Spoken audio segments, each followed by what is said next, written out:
Dan yang bertua,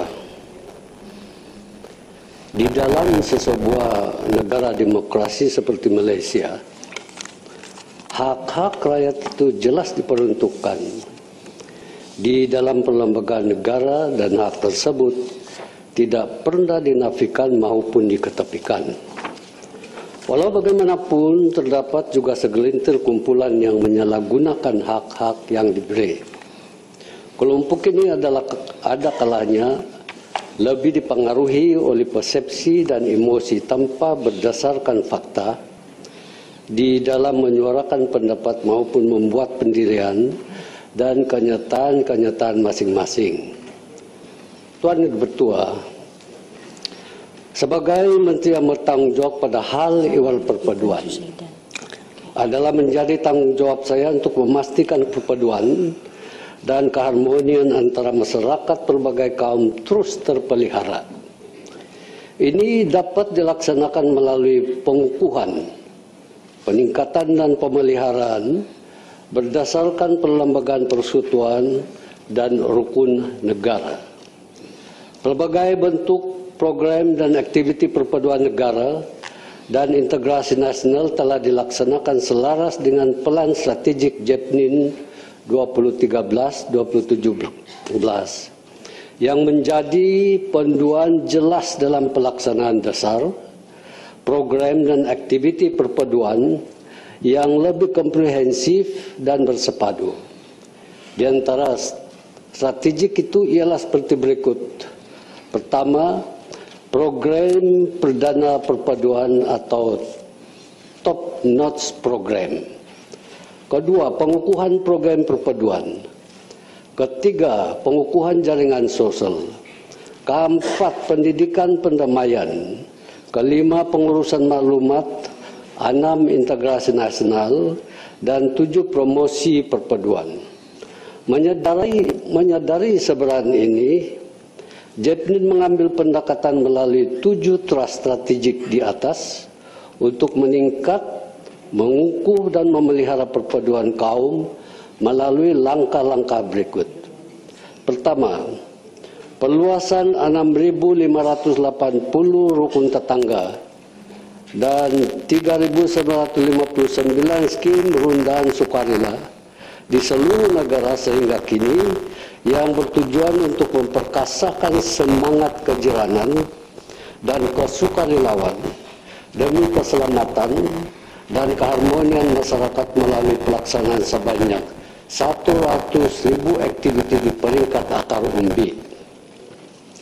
Kedua, peningkatan kesadaran masyarakat melalui program perpaduan masyarakat dan integrasi nasional sebagai platform menyebarluaskan pendidikan perpaduan masyarakat melalui pelaksanaan sebanyak 182 program JEPNIN di kalangan masyarakat berbilang kaum dan latar belakang seperti klub rukun negara, sekretariat rukun negara, pertubuhan persatuan sukarela, dan badan bukan kerajaan.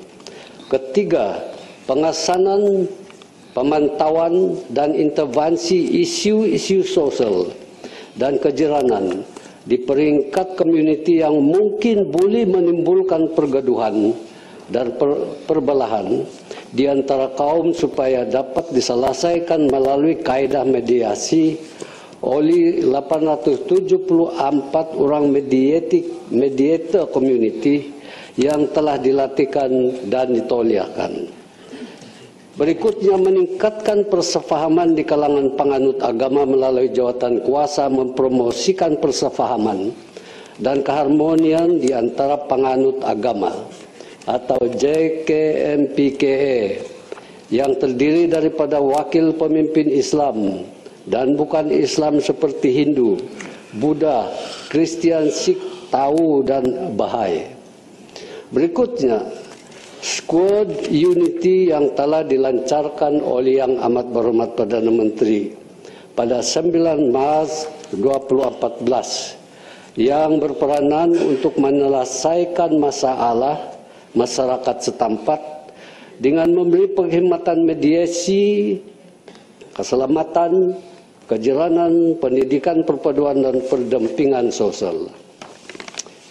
Squad Unity adalah satu inisiatif baru dalam memperkasakan peranan rukun tetangga, skim rundahan sukarela, mediator, community dan klub rukun negara dalam memberi perkhidmatan terbaik kepada komuniti terutama di kalangan generasi muda.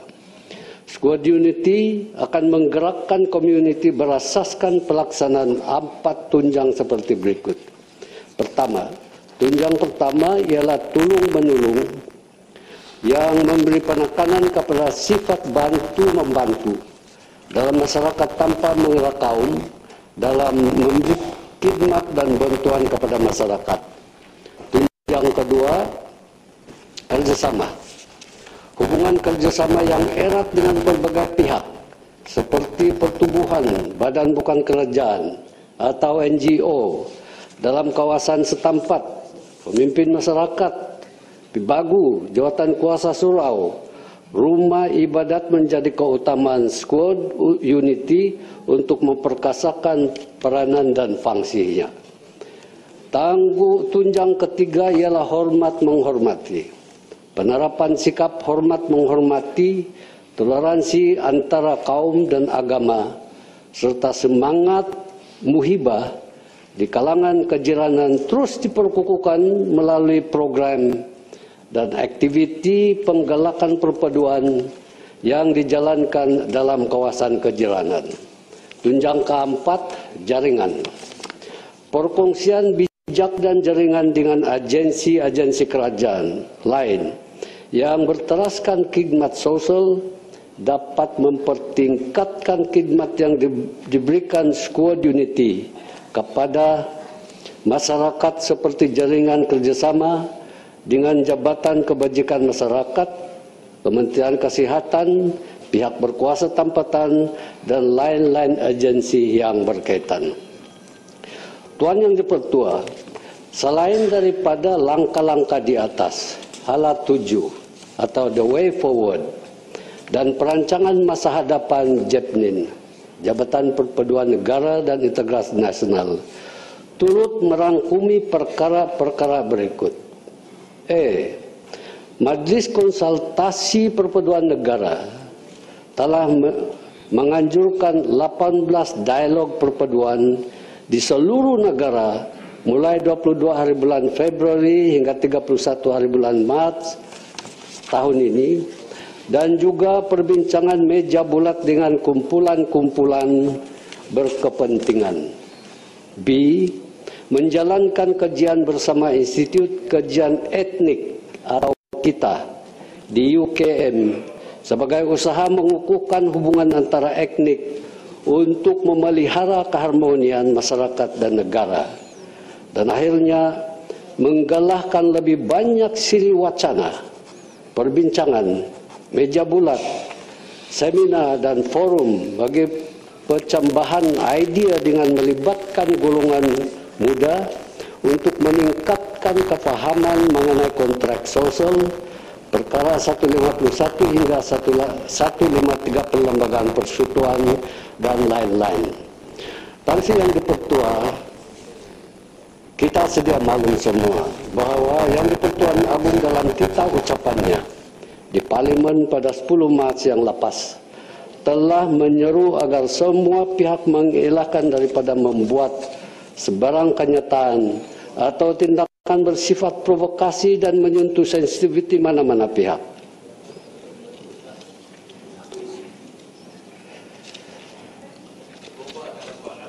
Kerajaan amat bersungguh-sungguh memastikan rakyat hidup di dalam suasana aman dan harmoni.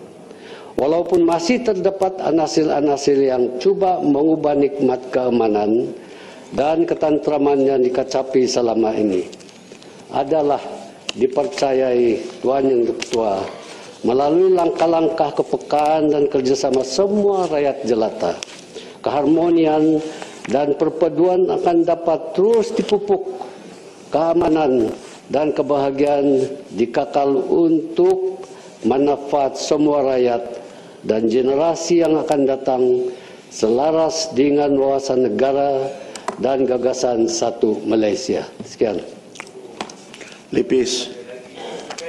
Terima kasih kepada Tan Sri Yang di-Pertua dan terima kasih kepada Menteri yang menjawab soalan yang begitu panjang lebar, memperjelaskan tindakan apakah perancangan tindakan provokasi kaum yang dilakukan oleh segelintir pihak-pihak yang tidak bertanggungjawab dalam soal memperkukuhkan negara kita bagi keharmonian semua kaum. Tetapi dalam soal ini sebenarnya masih banyak perkara-perkara yang harus dilaksanakan oleh pihak kerajaan dan menteri kerana kekukuhan perkauman ini amat penting sekali demi menjaga masa depan kita, demi masa anak-anak kita, demi masa anak-anak muda kita untuk memastikan negara kita berada dalam keadaan yang cukup sesuai dalam keadaan harmoni. Dalam soal ini, soal percakapan ada ketika juga menyentuh hati dan menyentuh soal negara. Dan seperti yang dicontoh, satu hari semalam saja di sebuah band berlaku pertengkaran antara kaki tangan yang telah tersebar luas dalam Facebook, yang di mana seorang pegawai dari Hong Leong Band mengatakan dan mengherdik pekerja tersebut dengan mengatakan, "This is Hong Leong Band, Chinese band, you know, it's not your Najib's band, band Bumi Putra." Maknanya ini soal yang boleh menyentuh perasaan, menyentuh yang boleh yang mengeruhkan suasana kaum. Dalam blog umpamanya, dalam laman blog hari semalam juga dimuatkan seolah-olah Menteri Komunikasi Datuk Seri Sabri Cik meletakkan berbagai-bagai perkara yang boleh menimbulkan provokasi. Saya percaya ini bukan blog daripada kita, blog daripada tak tahu siapa. Saya tak tuduh siapa, saya tak tuduh sebelah sana ke sebelah sini ke. Sebab itu saya katakan kita. Jadi saya kerana blog ini tidak kenal pasti yang meletakkan provokasi perkauman kaum, meletakkan gambar edit yang di Pertuan Agong, meletakkan gambar yang cukup tidak senonoh sekali, maka ini boleh menimbulkan perasaan yang tidak puas hati mungkin antara kaum. Ini yang menyukarkan kita, yang takutkan kita jadi provokasi seperti ini. Jadi saya nak menanya kepada menteri, apakah tindakan-tindakan pos-pos seperti ini, sedangkan kita menyebut nilai-nilai penyatuan nasional yang dilaungkan oleh Yang Berhormat Perdana Menteri dalam soal penyatuan nasional 2014, program yang untuk menyatu padukan kita semua supaya tidak berlaku perkara yang tidak baik, kita tidak berlaku perkara seperti dahulu, perkauman yang bermusuhan antara satu sama lain. Jadi apakah langkah kerajaan dalam hal ini untuk mengatasi provokasi kaum ini yang boleh kita lakukan seperti yang kita ada dahulu, ISA. Jadi adakah perancangan kerajaan untuk melaksanakan kembali program seperti itu? Soalan saya.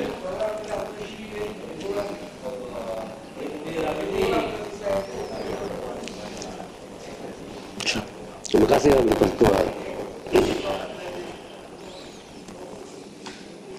Apabila saya mendengar sebentar tadi bahwa ada insiden sebenarnya berlaku seperti ini, maka saya ingin mengatakan bahwa walaupun kerajaan amat bersungguh-sungguh memastikan rakyat hidup di dalam suasana aman dan harmoni, masih terdapat seperti mana yang diujar oleh Yang Berhormat sebentar tadi, masih terdapat anasir-anasir yang cuba mengubah nikmat keamanan dan ketentraman yang dikecapi selama ini. Dalam perkara itu, sehubungan dengan ini, maka saya percaya pihak-pihak yang berkuasa, yang memegang undang-undang untuk mengambil tindakan terhadap ini, ialah akan tidak teragak-agak untuk mengambil tindakan. Tetapi sehubungan dengan itu juga, saya berdiri di sini sering kali bercakap bahwa perkara ini boleh kita lakukan sendiri dengan tidak membuat apa-apa. Kita sedia maklum bahwa membuat provokasi, terutama sekali dari segi keagamaan dan perkauman ini Kita semua tahu bahwa perkara ini agak sensitif sekali. Jadi ini datang daripada kita sendiri untuk tidak menyentuh perkara itu.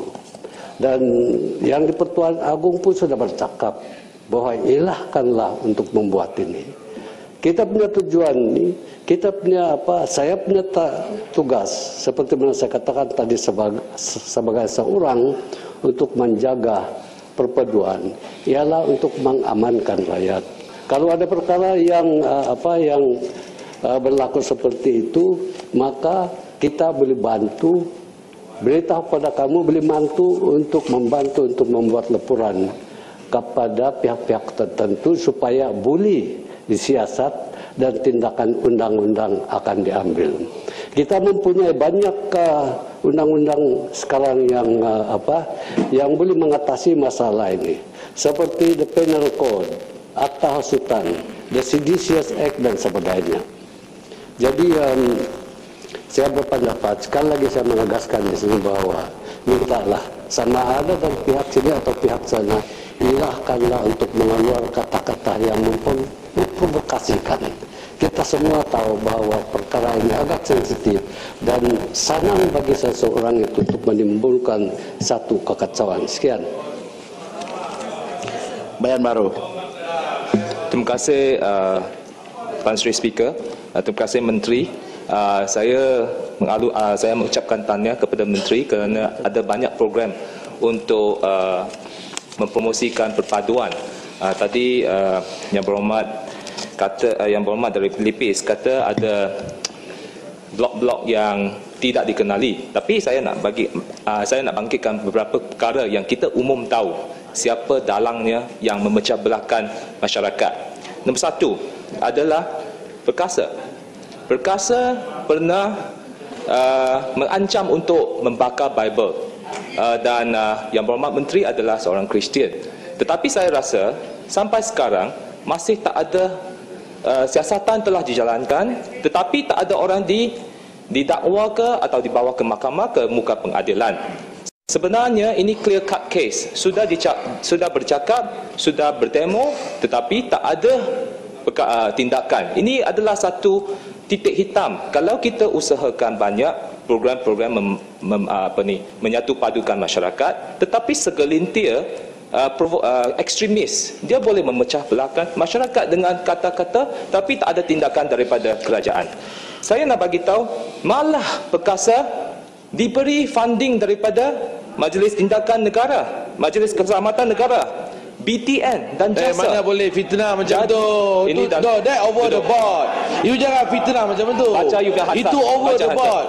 Saya cakap jangan fitnah. This is my floor. Please duduk. No, it's not your floor. You mengelirukan Dewan. Menteri sudah Mana jawab. boleh kelirukan Dewan? Menteri sudah jawab. You jangan kelirukan Dewan. Duduk. Menteri sudah jawab bahawa memang ada peruntukan untuk Perkasa. Okey? Jadi saya nak tanya, ini adalah clear cut case bahawa kerajaan menyokong Perkasa. Ini adalah bertentangan dengan dasar kerajaan yang cuba memupukkan perpaduan. Tetapi sekarang ini telah bercanggah dengan dasar kerajaan. Satu lagi, isu ketiga adalah media yang dikontrol oleh UMNO Barisan Nasional, kerajaan seperti utusan ini soalan Malaysia. Jauh, Tuan Sri Speaker. Utusan Malaysia melencong. berkali-kali. Yang Berhormat Bayan Baru. Ya. Dulu Yang Berhormat. Saya Duduk dulu Yang Berhormat. Dulu Yang Berhormat. Masih saya hairan sehingga saat saya bercakap ini. Kenapa masih ada ahli Yang Berhormat yang suka berhujah mengenai dengan hal-hal yang sudah diketahui akan mengundang reaksi negatif dari sebelah, sama ada daripada sebelah sini berhujah ataupun sebelah sini berhujah. Kalau begitu nanti pernah dibuat di House of Commons di mana speaker setiap wakil rakyat yang diagak menimbulkan kekecewaan dia cam, dia tidak panggil untuk berucap. Saya akan buat itu suatu hari nanti, kena bukan salah saya. Begitu. Bayan baru telah antar memo kepada saya minta supaya soalan tambahan dibuat. Saya dengan begitu ikhlas hati saya bagi. Ahli yang berhormat yang lain, tolong senyap. Tolong senyap ahli yang berhormat.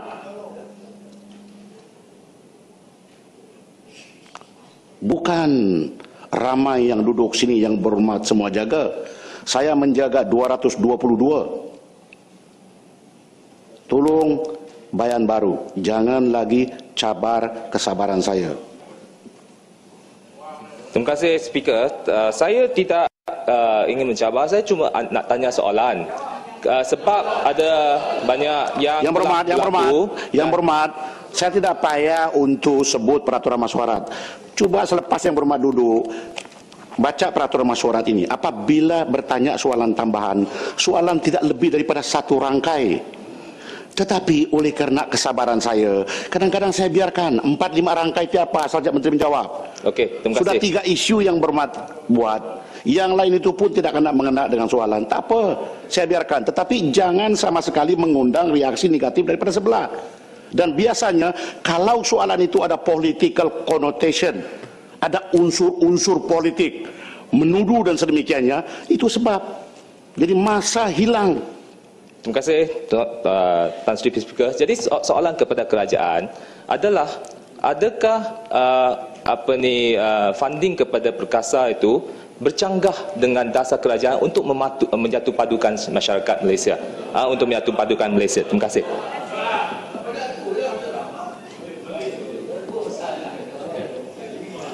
Tuan Yang Dipertua, saya juga bersetuju dengan Tan Sri Speaker, di mana hujah sebentar tadi itu bukan menyatupadukan kita, tapi mengundang perpecah belahan pula. Saya sebenarnya alu-alukan soalan yang boleh menjuruskan keharmonian dan keamanan. Tapi soalan ahli yang berhormat sebentar tadi itu bukan yang tidak berapa kena mengena ke atas apa yang saya ujarkan sebentar tadi. Nah, berkaitan dengan perkasa sebentar tadi, saya percaya lepuran-lepuran tertentu sudah dibuat, dan saya sudah berulang kali bercakap bahawa kerja saya ialah untuk menyatupadukan rakyat. Jadi tindakan undang-undang untuk menyiasat dan sebagainya itu ialah diletakkan dalam kementerian yang lain. Jadi saya percaya kementerian yang lain boleh membuat jawapan yang lebih terperinci lagi ke atas soalan yang berhormat sebentar tadi itu. Terima kasih.